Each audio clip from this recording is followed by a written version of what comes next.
हरिओम। दोस्तों, स्वागत है आपका free study bye Lodhi sir के यूट्यूब चैनल में।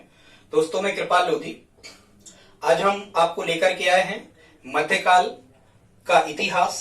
जैसा कि आप जानते हो, मध्यकाल सन 800 से 1800 ईस्वी तक का जो टाइम पीरियड है इंडियन हिस्ट्री में, इसे हम मध्यकाल कहते हैं। हालांकि इसे पूर्व मध्यकाल और उत्तर मध्यकाल दो भागों में बांटा गया है। आज का हमारा विषय ये नहीं है। दोस्तों, हमने एक सीरीज को प्रारंभ किया है जिसमें हम आपको पूरा मुगल काल, दिल्ली सल्तनत और आधुनिक हिस्ट्री के बारे में लगातार वीडियो अपलोड करेंगे। यदि दोस्तों आप हमारे चैनल पर पहली बार विजिट कर रहे हैं तो प्लीज इस चैनल को सब्सक्राइब कर लें, साथ में बेल आइकन पर क्लिक कर दें ताकि सबसे पहले नोटिफिकेशन आपको मिलता रहे। दोस्तों, हम निःशुल्क आपको यूट्यूब के माध्यम से मैथ्स, रीजनिंग, हिंदी, शिक्षक भर्ती परीक्षाओं से संबंधित साइकोलॉजी है, पेडागोजी है या चाइल्ड डेवलपमेंट है, ठीक है, इन विषयों की निःशुल्क तैयारी यूट्यूब के माध्यम से करवाते हैं। यदि आज का वीडियो आपको अच्छा लगे तो प्लीज आप लाइक जरूर करें, और आप यदि हमारी हेल्प करना चाहें तो दोस्तों के साथ में इस वीडियो को शेयर करें। तो ठीक है दोस्तों, आज का हमारा विषय है मुगल काल। और मुगल काल में मुख्यतः हम प्रारंभ करते हैं मुगल काल के संस्थापक मोहम्मद जहीरुद्दीन बाबर से, क्योंकि जैसा कि आपको पता होगा, मुगल वंश का जो संस्थापक है, मुगल डायनेस्टी का भारत में जो संस्थापक है वो कहा जाता है मोहम्मद जहीरुद्दीन बाबर को। स्टूडेंट्स, क्योंकि यदि हमें मुगल काल को पढ़ना है, भारतीय इतिहास, मध्यकालीन इतिहास को पढ़ना है, तो मुगल काल को पढ़ना होगा, दिल्ली सल्तनत को पढ़ना होगा, और फिर अंग्रेजी शासन काल में भारत की क्या स्थिति रही इसको पढ़ना होगा दोस्तों। तो ठीक है, आइए अब हम प्रारंभ करते हैं। आज हम आपको मुगल काल या बाबर के बारे में बताने वाले हैं। भारत में मुगल वंश की जो स्थापना होना है वो होना है स्टूडेंट्स 1526 में। 1526 में पानीपत का प्रथम युद्ध, जैसा कि अभी हम आपको आगे बताएंगे।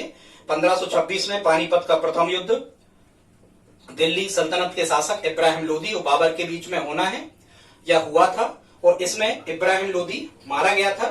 और तभी से भारत में मुगल वंश की स्थापना का श्रेय बाबर को जाता है। अब यदि कभी आपको प्रश्न आता है कि भारत में मुगल वंश की स्थापना कब हुई, तो आपको कहना है 1526 में। किस युद्ध के बाद हुई? पानीपत के प्रथम युद्ध के बाद हुई। पानीपत दिल्ली हरियाणा के बीच में, हरियाणा राज्य में आता है। ठीक है स्टूडेंट्स, फिर यहाँ 1530 जो हमने लिखा है, 1530 का मतलब ये है कि बाबर का जो टाइम पीरियड रहा मुख्यतः भारत में वो 1526 से 1530 तक रहना है, क्योंकि 1530 में बाबर की डेथ हो जाना है, बाबर की मृत्यु हो जाना है। और जो बाबर का उत्तराधिकारी है, कौन? इसका लड़का हुमायूं। हुमायूं बाबर का उत्तराधिकारी होता है। फिर हुमायूं से अकबर, ठीक है, फिर जहांगीर, शाहजहां, औरंगजेब, और ऐसा कर करके 1857 तक आ जाते हैं बहादुर शाह जफर द्वितीय।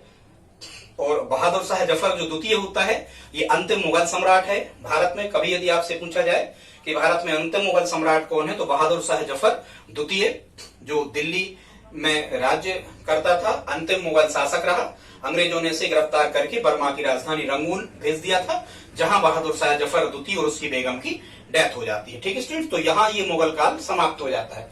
अब हम देखते हैं आगे। यहाँ एक चीज और हमें समझना है मुगल काल के बारे में, वो क्या है कि मुगल काल को मुख्यतः दो भागों में बांटा जाता है। कैसे?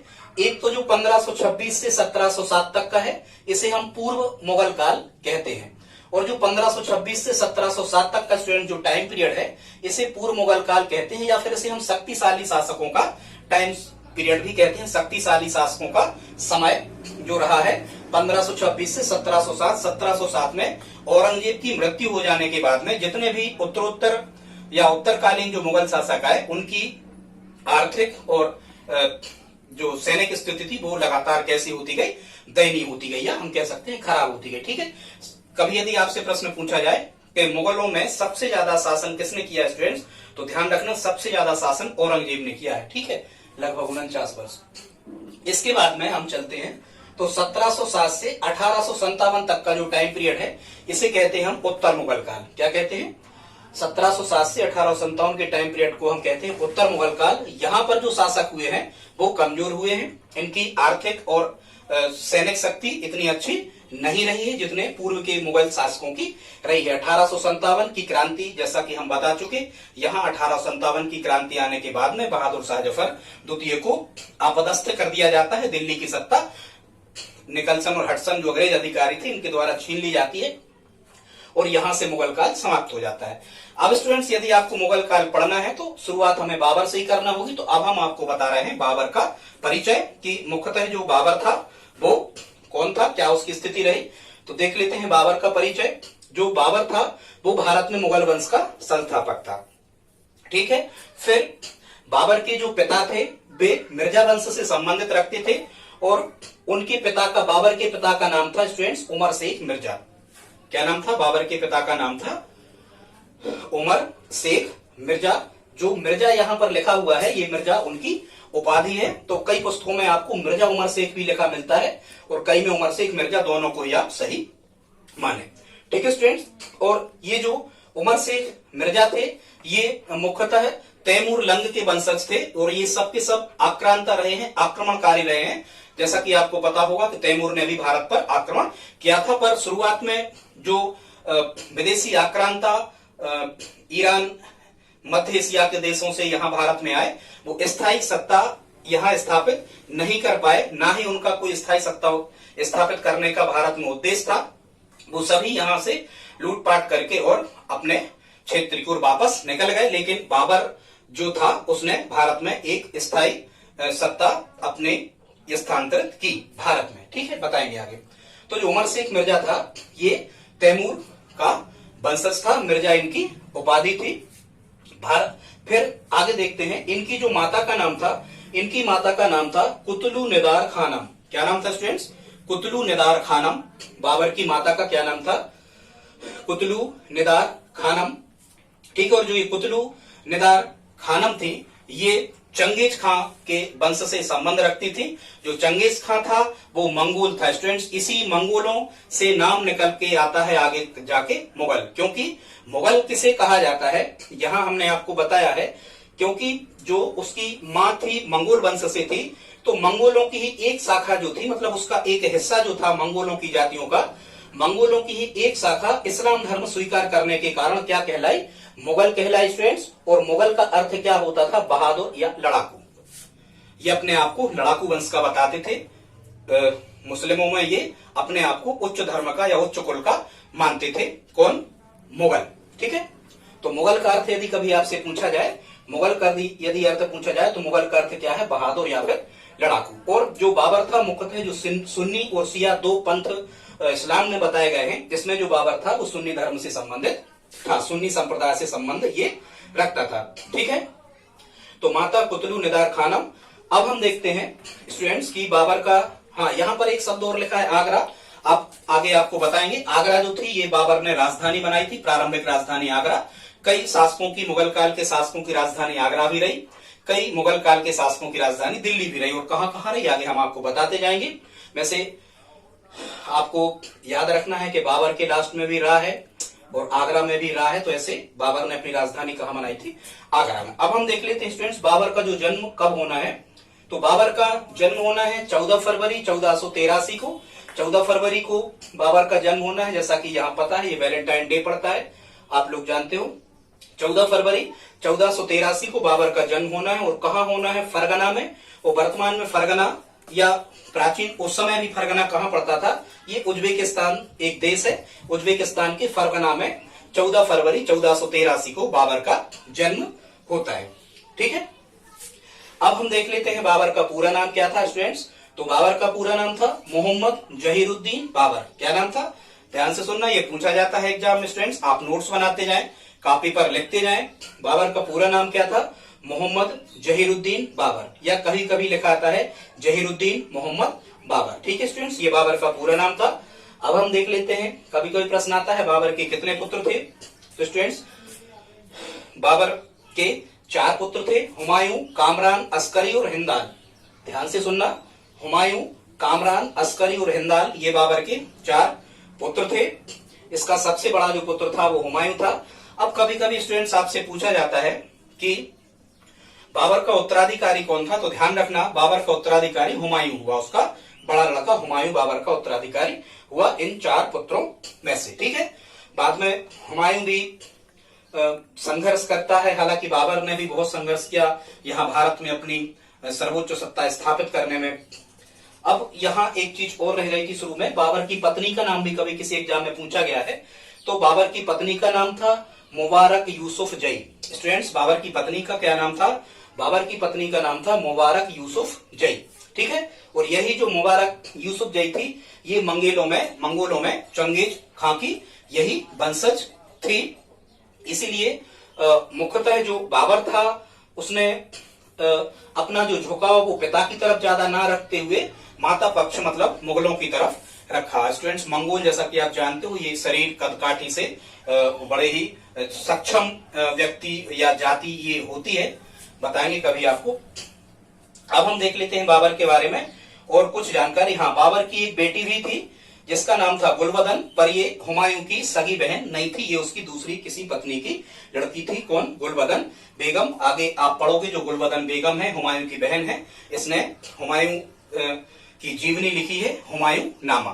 ठीक है, बताएंगे आगे जब आपको हुमायूं के बारे में हम पढ़ाएंगे। ठीक है स्टूडेंट्स, अब बाबर के बारे में कुछ और जानकारी देखते हैं। तो वो तुर्की भाषा का विद्वान था, तुर्की भाषा का उसे अच्छा ज्ञान था। उसने अपनी आत्मकथा लिखी है और उस आत्मकथा का नाम क्या है स्टूडेंट्स? उसका नाम है तुजुक ए बाबरी। स्टूडेंट्स ध्यान से सुनना, बाबर की आत्मकथा का क्या नाम है? तुजुक ए बाबरी। स्टूडेंट्स, इसी तुजुक ए बाबरी को हम बाबरनामा भी कहते हैं। ठीक है, ध्यान रखना, एकमात्र ऐसा शासक हुआ है बाबर जिसने अपनी आत्मकथा स्वयं ही लिखी है। बाबर ने अपनी आत्मकथा खुद लिखी है जिसका नाम है तुजुक ए बाबरी, या इसको बाबरनामा कहते हैं। स्टूडेंट्स, ये तुर्की भाषा में है। बाद में इसी तुजुक ए बाबरी या बाबरनामा का जो फारसी अनुवाद किया है वो अब्दुल रहीम खान खाना, जो अकबर के 9 रत्नों में से एक थे, उनने अब्दुल रहीम खान खाना ने इसका फारसी अनुवाद किया है। किसका? तुजुक ए बाबरी। कभी कभी स्टूडेंट्स आपसे पूछा जाता है कि ये जो तुजुक ए बाबरी थी ये किसकी आत्मकथा है? तो बाबर की है।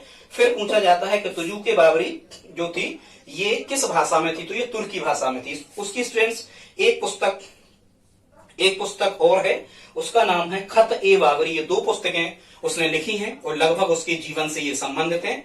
खत ए बाबरी। स्टूडेंट्स, यहां पर एक शब्द लिखा है शाहरुख, तो ये शाहरुख जो शब्द लिखा है ये उसने शाहरुख नामक एक चांदी का सिक्का चलाया था।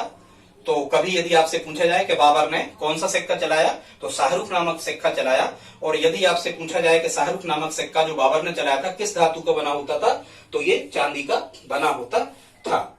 ठीक है, फिर यहाँ मुबैयान पद्य शैली का जनक था बाबर। पद्य शैली मतलब गायन की और लेखन की एक शैली होती थी जिसका नाम था मुबैयान। तो कभी कभी पूछा जाता है मुबैयान पद्य शैली का जनक कौन था? तो बाबर स्वयं, बाबर मुबैयान पद्य शैली का जनक था। कभी स्टूडेंट्स इसके गुरु के बारे में पूछा गया है, तो इसके जो गुरु थे, इन गुरु का नाम था सूफी ख्वाजा अब्दुल्ला अहरार। सूफी ख्वाजा अब्दुल्ला अहरार मोहम्मद बाबर के गुरु का नाम था।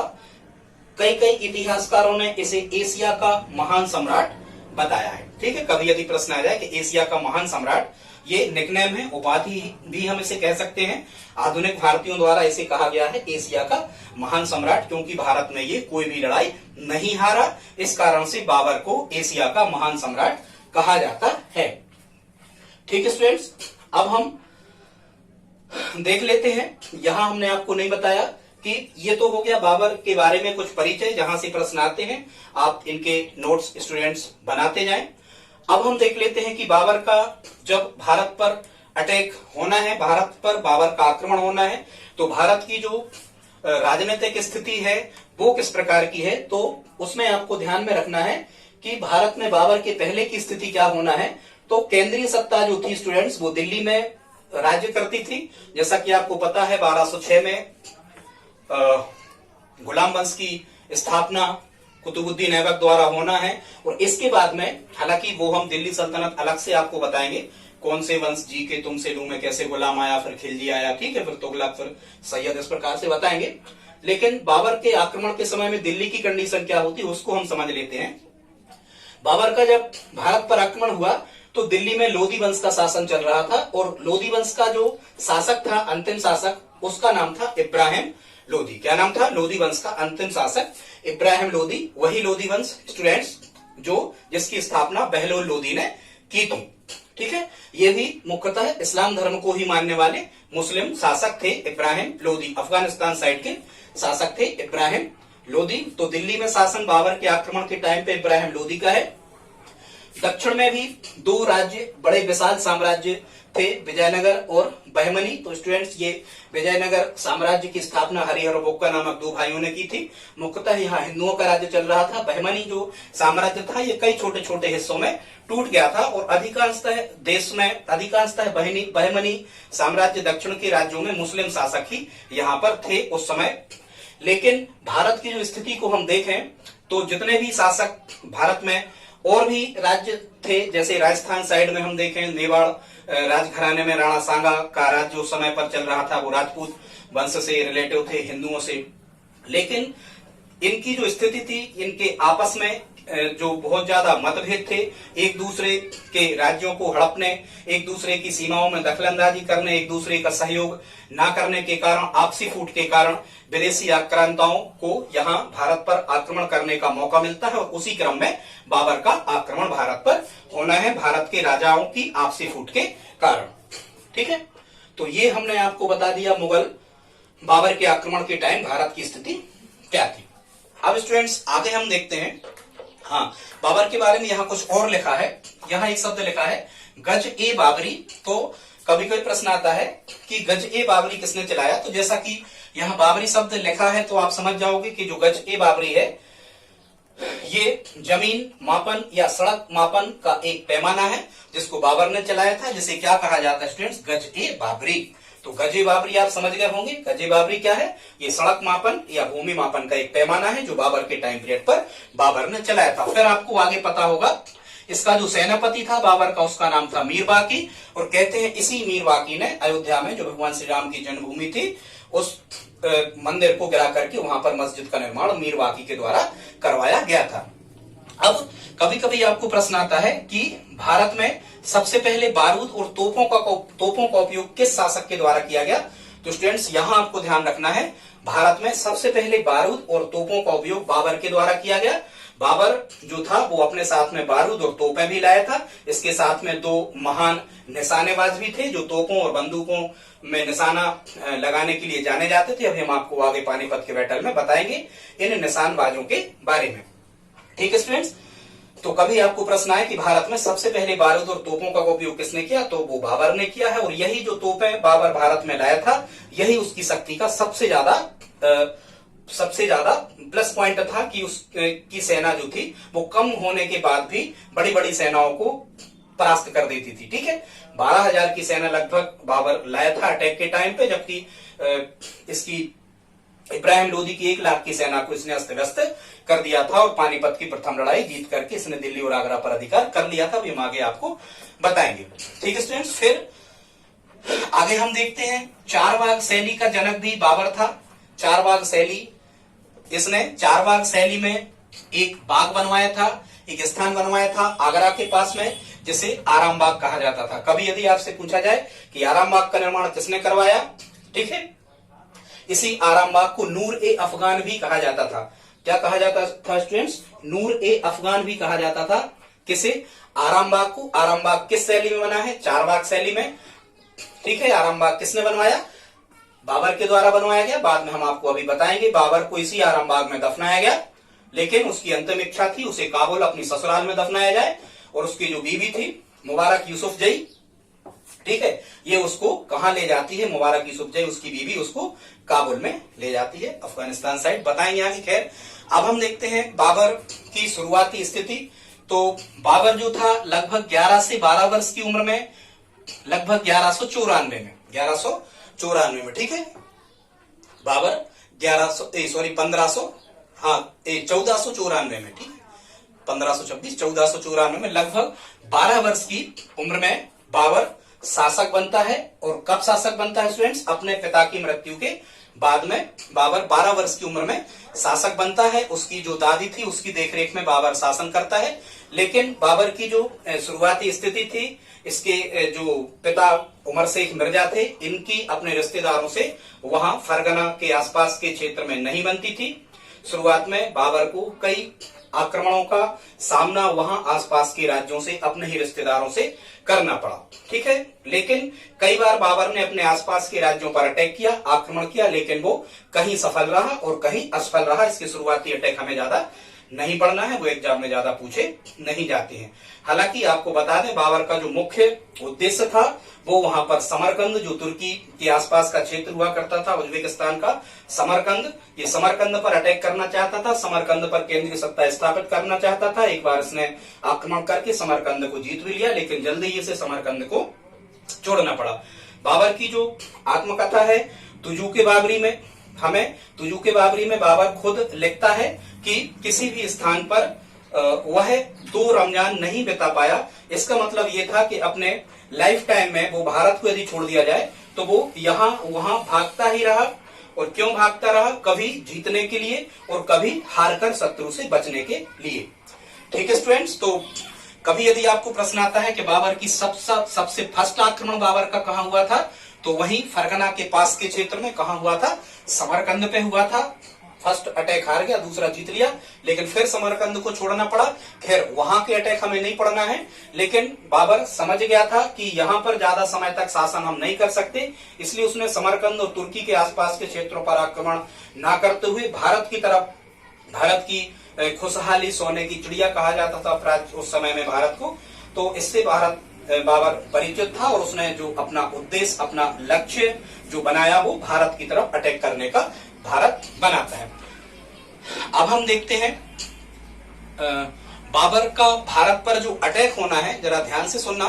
तो भारत में बाबर का जो पहला अटैक होना है स्टूडेंट्स, ये होना है लगभग 1519 में, और ये 1519 में यूसुफ जई जाति के विरुद्ध, 1519 में यूसुफ जई जाति के विरुद्ध में जो पश्चिमी पाकिस्तान है, या हम कहें कि हमारे यहाँ पंजाब के आसपास का जो क्षेत्र है, तो ये था बाजोर और भेरा के किले इसने जीते। कभी यदि आपसे कहा जाए कि भारत में बाबर का प्रथम आक्रमण जो था, फर्स्ट अटैक था, वो कब हुआ, तो वो 1519 में हुआ। किस जाति के विरुद्ध हुआ? यूसुफ जई जाति के विरुद्ध हुआ। ठीक है, ये वर्तमान में पाकिस्तान में है। ये पाकिस्तान और भारत की सीमा पर स्थित एक क्षेत्र था, जिसमें उसने बाजोर और भेरा के किले जीते। यहां भी उसने तोपों का प्रयोग किया। ठीक है स्टूडेंट्स, और समरकंद जब उसने छोड़ा तो इसके बाद में उसका विवाह हो जाता है। उसकी जो ससुराल थी स्टूडेंट्स वो काबुल में थी। फिर इसने 1504 में काबुल और गजनी, जो अफगानिस्तान में वर्तमान में आते हैं, तो काबुल और गजनी पर भी उसने अटैक किया और इनको जीत लिया 1504 में। ठीक है, तो 1519 में यूसुफ जई जाति के विरुद्ध उसने फर्स्ट अभियान छेड़ा, जिसमें उसने तोपों का उपयोग किया। बाजोर और भेरा के किले सबसे पहले इसने जीते। ठीक है, इसके पहले तक मतलब 1519 से लगा करके और 1525 तक बाबर 4 आक्रमण कर लेता है, और पाकिस्तान का जो पंजाब प्रांत है, इसके आसपास के क्षेत्र लाहौर आदि को वो जीत लेता है, यहां पर अधिकार कर लेता है।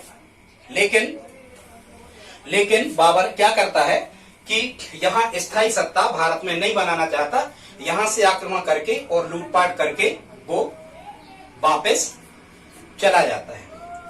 ठीक है स्टूडेंट्स, अब हम देखते हैं कि बाबर को भारत में निमंत्रण कौन देता है कि बाबर भारत पर आक्रमण करे। इसका निमंत्रण भारत में कौन देता है, ये कभी कभी आपसे पूछा जाता है। तो इसमें 3 लोगों के नाम आते हैं। 1525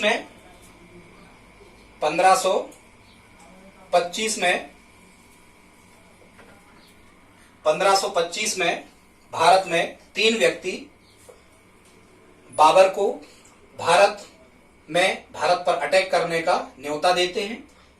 ठीक है, क्योंकि वो तीनों व्यक्ति जानते हैं कि बाबर यहां पर स्थायी सत्ता स्थापित करने वाला नहीं है। वो अटैक करके यहां से लूटपाट करके निकल जाएगा और केंद्रीय सत्ता पर इन सब लोगों का अधिकार हो सकता है। इस कारण से ये बाबर को भारत में आने का न्योता देते हैं। एक नाम आता है स्टूडेंट, उसमें दौलत खान लोधी, ये एक अफगान सरदार है जो पंजाब का सूबेदार रहता है। दूसरा नाम आता है राणा सांगा, जो मेवाड़ राजपूत राजघराने से संबंधित है, राणा सांगा। ठीक है, और तीसरा नाम आता है आलम खां, जो इब्राहिम लोदी का चाचा है। ठीक है स्टूडेंट, तो 3 व्यक्ति हो गए, दौलत खां लोदी, राणा सांगा और आलम खां। ये 3 बाबर को भारत में आने का निमंत्रण देते हैं और बाबर से कहते हैं कि जब भी वो भारत में इब्राहिम लोदी जो दिल्ली में केंद्रीय सत्ता संभाले हुए है, जब भी वो इब्राहिम लोदी पर अटैक करेंगे तो ये सभी मिलकर के वो बाबर का साथ देंगे। लेकिन जब 1526 में पानीपत के प्रथम युद्ध में बाबर दिल्ली के शासक इब्राहिम लोदी पर अटैक करता है तो ये तीनों उसका साथ नहीं देते हैं बाबर का। यही दुश्मनी निकालने के लिए बाबर अंत में राणा सांगा और इन सब पर भी अटैक करके इन सबको हरा देता है और भारत पर स्थायी सत्ता स्थापित कर लेता है। तो आगे अब हम देखते हैं भारत पर आक्रमण और युद्ध में बाबर की स्थिति क्या रही। तो इसके लिए स्टूडेंट्स कई बार आपको एक ट्रिक याद करना होता है। वो ट्रिक क्या है, बाबर के युद्ध क्रम से यदि आपको याद करना है तो इसकी एक ट्रिक होती है, पानी पिया खाना खाया, पानी पिया खाना खाया, चंदा देखा, चंदा देखा, घर गया, वह मर गया। ठीक है स्टूडेंट्स, ये आपको ट्रिक याद रखना है। कौन सी? पानी पिया, खाना नहीं खाना, पहले पानी पिया, खाना खाया, चंदा देखा, घर गया और मर गया स्टूडेंट्स। और ये आपको 1526 से आपको प्रारंभ यहां पर करना है। ठीक है स्टूडेंट्स, तो अब हम देख लेते हैं भारत पर आक्रमण और युद्ध। यहां से निश्चित रूप से आपसे प्रश्न पूछे ही जाते हैं। तो भारत में बाबर का जो पानीपत का प्रथम युद्ध हुआ है, और ध्यान रखना कभी कभी ये पूछा जाता है पानीपत का जो प्रथम युद्ध था ये भारत पर बाबर का कौन सा आक्रमण था, तो ये 5वां आक्रमण था। ध्यान रखना, 4 आक्रमण इसके पहले भारत की सीमा बॉर्डर पर भारत पर कर चुका था लेकिन वापस गया था। लेकिन ये जो पानीपत का प्रथम युद्ध जो 5वां अटैक था, इसमें वो स्थायी सत्ता स्थापित करने में सफल हो जाता है भारत में। तो हम देखते हैं पानीपत का प्रथम युद्ध स्टूडेंट्स। ये पानीपत का प्रथम युद्ध हुआ 21 अप्रैल 1526, हरियाणा राज्य में आता है पानीपत। यहां हमें ज्यादा कुछ याद नहीं रखना है। फिर हमें यह देखना है कि पानीपत का जो प्रथम युद्ध हुआ है किस किस के बीच हुआ, तो इब्राहिम लोदी जो एक अफगान सरदार है, दिल्ली में केंद्रीय सत्ता स्थापित किए हुए है, तो इब्राहिम लोदी और बाबर के बीच में युद्ध होता है और इसमें इब्राहिम लोदी मारा जाता है। इब्राहिम लोदी यहां पर मारा जाता है। कभी कभी आपको प्रश्न आता है कि एक ऐसा युद्ध कौन सा था जहां पर कोई लोदी वंश का शासक युद्ध करते हुए मारा गया, क्योंकि लोदी वंश के शासक जो थे ये इसके पहले तक कभी भी युद्ध में परास्त नहीं हुए थे, ना ही ये युद्ध में मारे गए थे। तो इब्राहिम लोदी इसमें मारा जाता है और बाबर जो है वो यहाँ पर विजेत होता है, पानीपत के प्रथम युद्ध को जीत लेता है। कहते हैं युद्ध केवल दोपहर तक समाप्त हो गया था, दोपहर तक ही ये युद्ध चला था।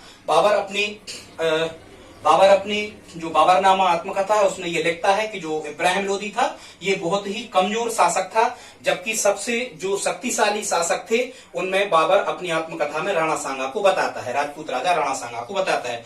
ये दोपहर तक ही युद्ध चला था, दोपहर तक ये युद्ध समाप्त हो गया था। इसमें 12,000 सैनिक थे, बाबर के 12,000 सैनिक थे और 1 लाख सैनिक थे इब्राहिम लोदी के। ठीक है, यहाँ पर हाँ इब्राहिम लोदी मारा गया, हम बता चुके।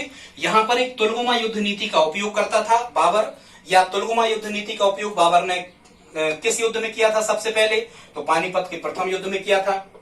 तुलगुमा युद्ध नीति का उपयोग इसने किससे सीखी थी, तो ये इसने उज्बेकों से सीखी थी। ठीक है, इसमें 2 निशानेबाजों को अपने साथ में लाया था बाबर, और वो थे कौन, उस्ताद अली और मुस्तफा। उस्ताद अली और मुस्तफा ये पूछे जाते हैं, आप नोट्स बनाते जाएं स्टूडेंट। उस्ताद अली और मुस्तफा ये 2 निशानेबाज थे जो तोपों और बंदूकों में बारूद भरने की जो सेना है उसको वो सजाते थे। और इस सेना को सजाने की जो विधि थी कि तोपें कहाँ रखना है, सबसे आगे रखता था, बंदूकची कहाँ रखना है, बारूद वाले कहाँ रखना, ये सब इस विधि को कहा गया है उस्मानी विधि। ये पानीपत में सब इसने उपयोग किया था। ठीक है, इसी युद्ध में जो विक्रमजीत सिंह हैं, ये विक्रमजीत सिंह जो ग्वालियर के शासक रहते हैं, राजपूत शासक ग्वालियर के विक्रमजीत सिंह जो इब्राहिम लोदी का साथ देते हैं, और यहाँ विक्रमजीत सिंह भी यहाँ पर मारे जाते हैं। और विक्रमजीत सिंह से जो कोहिनूर हीरा ग्वालियर के राजा के पास रहता है वह बाबर छीन लेता है। हालांकि ये कोहिनूर हीरा वर्तमान में ब्रिटेन के पास में है। स्टूडेंट्स, यहाँ युद्ध जीतने के बाद में, पानीपत का प्रथम युद्ध जीतने के बाद में ये स्वयं को बादशाह की उपाधि देता है। ठीक है, कहीं कहीं मिलता है यहाँ पर बादशाह और कहीं कहीं लिखा होता है पादशाह। आप एक ही माने, बादशाह और पादशाह एक चीज और यहाँ पर लिखी है। कभी कभी पूछा गया है 1507 में, हाँ स्टूडेंट सही है, क्लियर हो गया, ये है पादशाह। 1507 में 1507 में अपने पूर्वजों की जो उपाधि है मिर्जा, इसको त्याग कर वो पादशाह की उपाधि धारण करता है। कौन सी? पादशाह की। ठीक है। और जब पानीपत का प्रथम युद्ध जीतता है तो कौन सी उपाधि धारण करता है? बादशाह की। क्लियर हो गया? ठीक है स्टूडेंट्स। और इस युद्ध को जीतने के बाद में उसका दिल्ली और आगरा पर क्या हो जाता है? अधिकार हो जाता है। और इस युद्ध की जीतने के बाद में वह कौन सी उपाधि धारण करता है? कभी कभी पूछा जाता है कि पानीपत का प्रथम युद्ध जीतने के बाद में वह कौन सी उपाधि धारण करता है? कलंदर की। क्यों उतार के दियो कलंदार, पानी ज्यादा होगा उतार में पानीपत। कलंदर की उपाधि धारण करता है।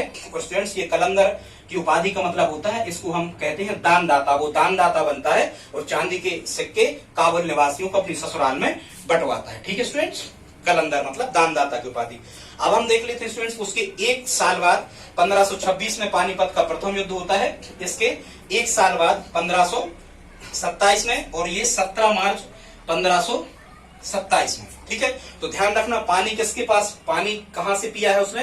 पानी पिया है उसने इब्राहिम लोदी के घर से। लोदी के घर से पानी पीता है।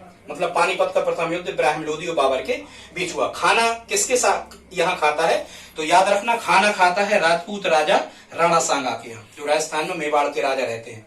ठीक है भाई, राजपूती हनुमान शान से खाना खाएगा। ठीक है।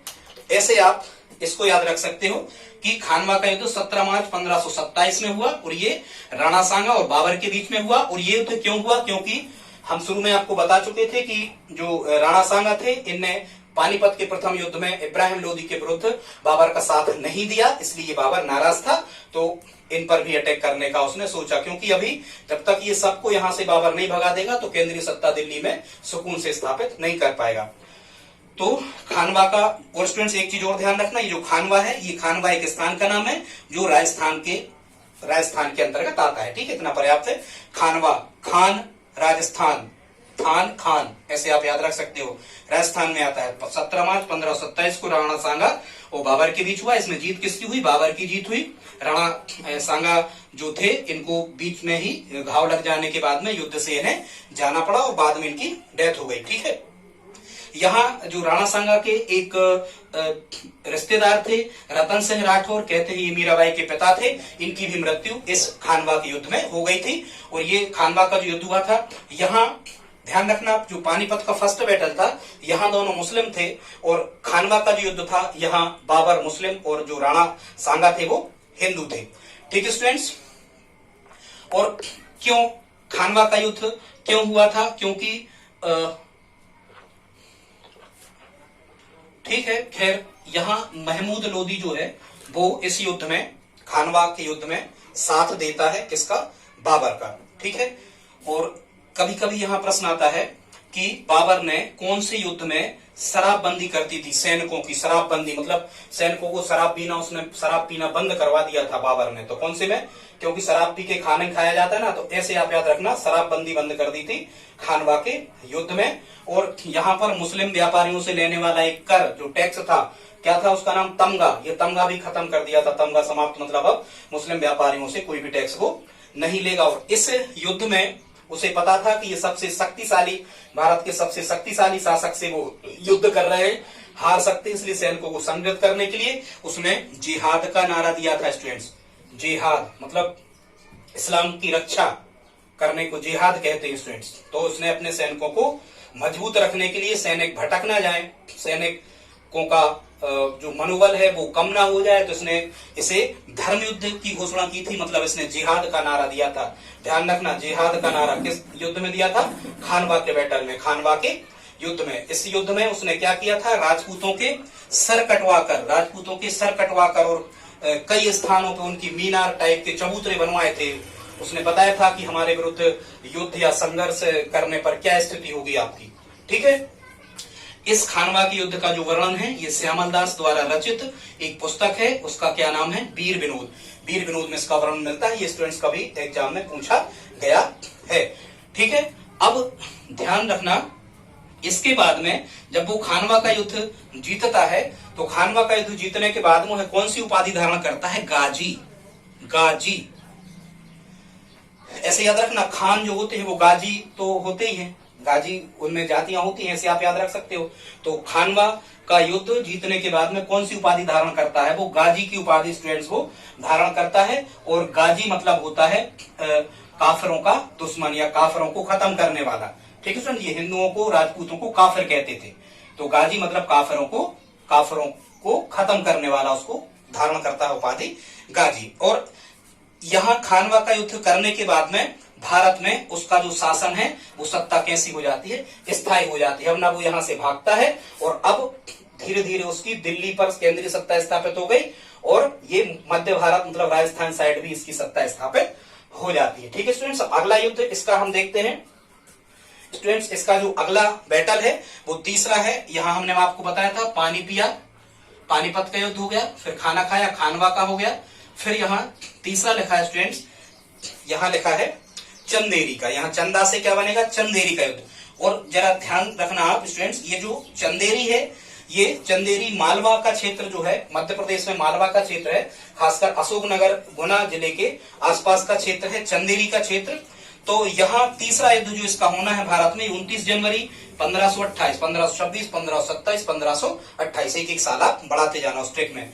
तो 29 जनवरी 1528 को चंदेरी का युद्ध होता है। ये मेदिनी राय और बाबर के बीच होता है।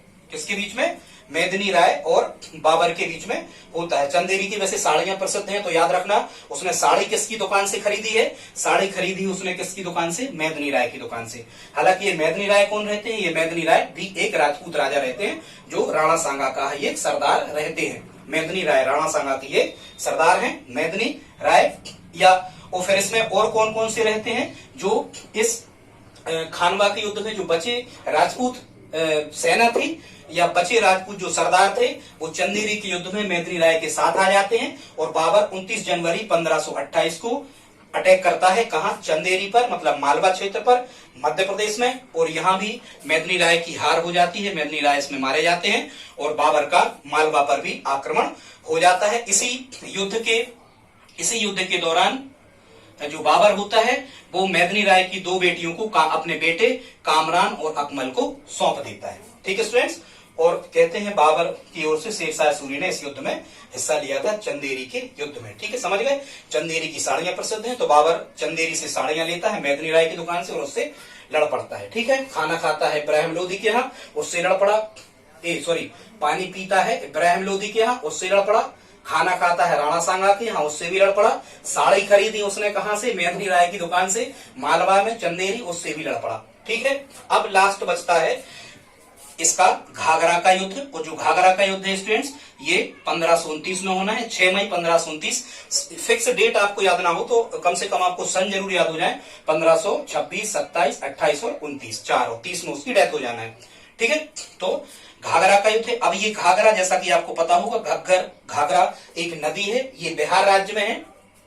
ठीक है, बाकी जो इब्राहिम लोदी के जो रिश्तेदार थे या अन्य जो अफगानी सरदार थे वो भाग के बिहार तरफ चले जाते, लेकिन बाबर उनको वहां भी नहीं छोड़ता है और घाघरा का युद्ध होता है 1529 में। ये किसके साथ में होता है, महमूद लोदी, जो इब्राहिम लोदी दिल्ली के शासक का चचेरा भाई है, महमूद लोदी और बाबर के साथ में। तो बचे जो अफगान सरदार हैं वो महमूद लोदी का साथ देते हैं, लेकिन इसमें भी महमूद लोदी हार जाता है।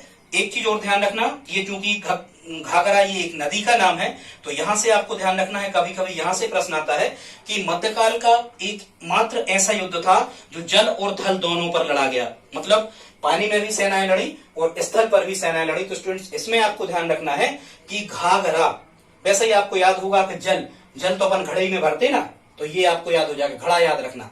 ठीक है, जल घड़े में भरते हैं अपन, तो मध्यकाल का एकमात्र ऐसा युद्ध था घाघरा का युद्ध 1529 में, जो जल और थल दोनों पर लड़ा गया। लेकिन सभी के परिणाम आपको याद रखना, बाबर ही जीतता है। ठीक है स्टूडेंट्स, इतना पर्याप्त है। अब हम देख लेते हैं लास्ट, बस 2 मिनट और आप हमारे साथ रहें। और यदि यहां तक आपने हमारा साथ दिया है स्टूडेंट्स, तो आप लाइक तो कर ही दें वीडियो को। हो गया हो तो आगे बढ़े। ठीक, अब हम देखते हैं स्टूडेंट्स बाबर की मृत्यु। तो ध्यान से सुनना, बाबर की जो मृत्यु है, कहते हैं उस समय ऐसा होता था कि जो भी राजा महाराजा युद्ध हार जाते थे, उनकी पूरी प्रजा या उनकी शासन व्यवस्था को दूसरा राजा संभाल लेता था, तो उनको कामकाज दे देते था। तो यहाँ पर जो उसकी खाना बनाने वाली एक महिला रहती है, कहते हैं वो इब्राहिम लोदी, जो दिल्ली का शासक था, इसकी माँ थी। और इसकी माँ खाने में जहर मिला के दे देती है बाबर को। बाबर बीमार हो जाता है। अपने पुत्र का बदला लेने के लिए इब्राहिम लोदी की मां जहर मिला के बाबर को देती है और केवल अल्प आयु 48 वर्ष की उम्र में ही 26 दिसंबर 1530 को 26, 27, 28, 29, 30 पानी पिया उस पेट में एक साल जोड़ते जाना। 26 दिसंबर 1530 को इसने अपनी राजधानी आगरा बनाई थी। आगरा में इसकी क्या हो जाती है? आगरा में ही बाबर की मृत्यु हो जाती है। बाबर का जो लड़का था हुमायूं वो शासक बनता है। हालांकि इसे भी संघर्ष करना पड़ता है लोदी वंश के शासकों से। हाँ, यहाँ ये महमूद लोदी मारा नहीं जाता है, ध्यान से सुनना, ठीक है, बताएंगे आगे।